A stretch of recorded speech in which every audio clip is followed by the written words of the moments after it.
Hey guys, I'm Pete and today we're going to be looking at skiing around the moguls. Hopefully by this point you've got the hang of skiing over them, which is a nice way of keeping it slow to start with. If you haven't seen my video about that, take a look, it's worth a watch if you haven't been in the moguls before. This is the next step up. You will go a little bit faster, but hopefully the tips I'm going to give you will keep you confident and in control on your way down.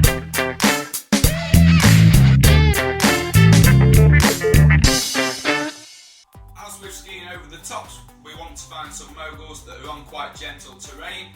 That way we can build up speed gradually and we can get a feel for what your skis are doing without having to work too hard to keep that speed down. There's two main ways to control your speed when you're going around the moguls. You can either slide your skis into the front of each mogul, let it cushion you around the mogul and help you turn, and then do the same on the next. Or you can ski into the mogul, turn around the corner of it and then slide down the back of it. Both of these methods are good depending on what kind of moguls you're on. If the mogul's quite harsh and steep, you're probably better sliding into it. But if it's a little bit smaller and it's quite hard to actually cushion yourself and send yourself around the bump, going down the back's quite nice. When you slide down the back of them, your body's going to carry on going pretty much straight down the hill. If you're skiing into them, you're going to get a bit of movement from side to side, which feels nice. I'm not saying there's anything wrong with avoiding the moguls completely by skiing right round them. It's not going to really help you when you get out on the mountain and have some proper bumps to ski around.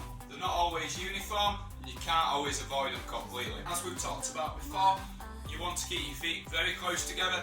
That way they'll do the same thing and they'll be on the same bump at the same time. If you have them quite wide apart, there's a chance of you spanning both moguls. We want each foot to be feeling the same thing so that both legs can react the same and we can get a nice even turn. A good pole plant's really helpful for this because it lets you rotate your skis easier and it helps you keep your balance. It also helps with your timing so that you know when you're going to be rotating. Make sure you get a good solid plant. Some people say you should reach over and plant on the back of the bump. Personally, I either plant on the start of it or the top of it, depending on what length poles I've got. But I do tend to leave my pole plant as late as possible until I'm pretty much on the bump before I plant. However you choose to go around the bumps, it's really useful to work on your rotational skills outside of the moguls because the more you rotate your skis across the hill, the slower you're going to end up going, the more you're going to be able to keep control. When I ski down the rut line or around the moguls, I tend to just look at a point before I set off where I know I'm going to be safe if I can make it to there. When I'm indoors, that's normally at a halfway point or something like that, or just at the bottom of the moguls.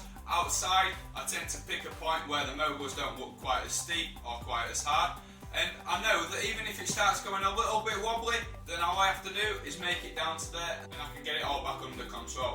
Throughout the whole run, I'm going to try and keep my shoulders up, my head up, and keep looking where I'm going so I can feel what's happening underneath my feet. You might find you have to glance down every so often just to check what's going on. That's fine, just don't make a habit of it. If you're skiing into the front of the bump as you approach it, you should feel like the bump's doing the work for you a little bit and helping your skis to turn and then sending you across the slope towards the next bump.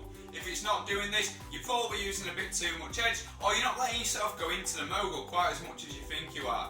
Try and slide your skis out that little bit further so that you can really feel yourself on top of the bump. Keep your weight forward at that point and that will let you slide down the shoulder of the mogul, and that will also help you turn because you'll be on a smaller point of contact. For me, the key to any rotational turn in the moguls is to try and keep yourself on the smallest point of contact possible. So you either want to be on the shoulder of the mogul or the top of the mogul, on any small little point that will help you to rotate. That way you don't have as much drag from the skis and you don't have to put as much work in. You'll also probably find that the mogul actually helps you to do the turn from that point. In the next few episodes we'll be taking a closer look at how to do your pole plant, where to do your pole plant and why it's important, as well as the difference in your posture when you're skiing the moguls and when you're skiing on the piste. There is quite a bit of difference and I want to talk about why we need to change that to make it easier for you to ski.